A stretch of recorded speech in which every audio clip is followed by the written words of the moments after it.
Alors au-delà du livre La reconnexion, guérir les autres et se guérir soi-même, il y a une véritable expérience, et c'est celle du docteur Eric Pearl, qui était chiropracteur à Los Angeles, qui avait un cabinet tout à fait prospère. Et à la suite d'une dépression, il a fait une rencontre qui a bouleversé sa façon de penser rationnelle. Il a ouvert une dimension plus spirituelle de la guérison, avec une dimension énergétique. Alors son livre se décompose en trois parties, avec une première partie qui expose plus en détail son parcours et ce qu'il a amené maintenant à former plus de 70 000 personnes à travers le monde entier. Il est bien sûr également question de sa conception de la guérison dans la deuxième partie, mais avec une vision plutôt dégagée des rituels, des besoins de l'ego.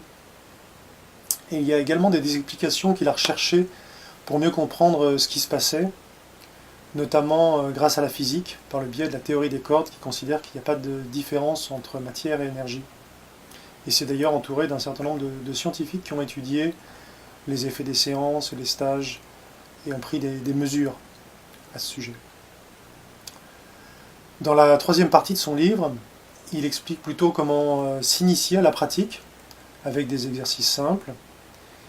Il explique également le déroulement d'une séance classique avec un certain nombre de recommandations. Et il explique que, par exemple, que dans une séance classique, où on utilise une table de massage,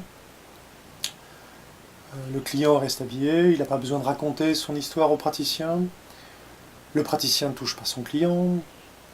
Il explique également que le praticien reste à l'écoute de son intuition et de ses sensations durant la séance.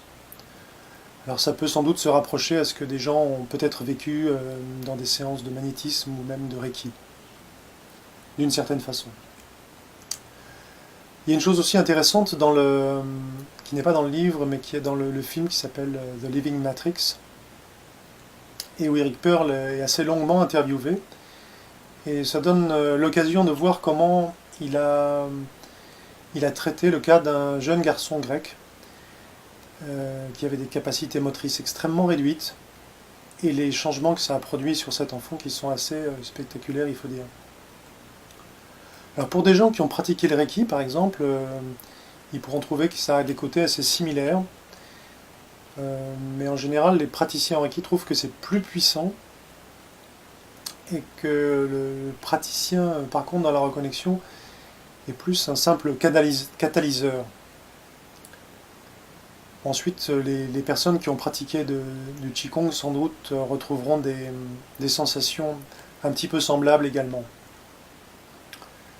Une chose importante à noter dans les séances de reconnexion, qui est vraiment un point important, c'est que le lâcher-prise est quelque chose de tout à fait souhaitable.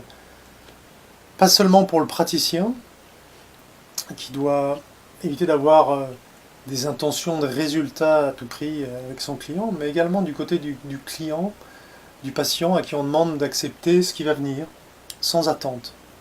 C'est sans doute plus difficile. Ce qui est intéressant aussi, c'est qu'avec la reconnexion, la guérison n'intervient pas toujours là où on l'attendait. On a vu des gens guérir de maux de tête alors qu'ils étaient venus pour tout à fait autre chose. C'est un peu comme si l'univers savait mieux que nous ce qui a la priorité dans la guérison. Un autre point important, c'est que on a souvent des exigences de timing, et le timing de l'univers n'est pas tout à fait le même que le nôtre. Ce qui fait que parfois on peut noter des résultats durant la séance, parfois peu après, et parfois à plus long terme.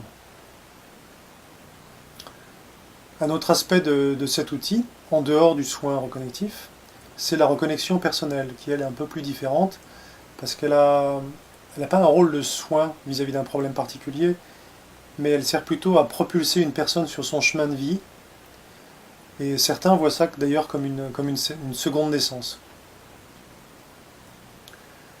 Alors personnellement, en tant que praticien en technique énergétique, dont la reconnexion, j'ai trouvé que cette technique était très puissante et très belle dans sa façon d'aborder le bien-être et la santé, et en même temps en douceur. Alors à mon sens, le livre La reconnexion est un must à la fois pour les futurs praticiens en reconnexion, bien sûr, mais aussi pour toute personne qui est intéressée par les thérapies alternatives, la guérison et les techniques énergétiques.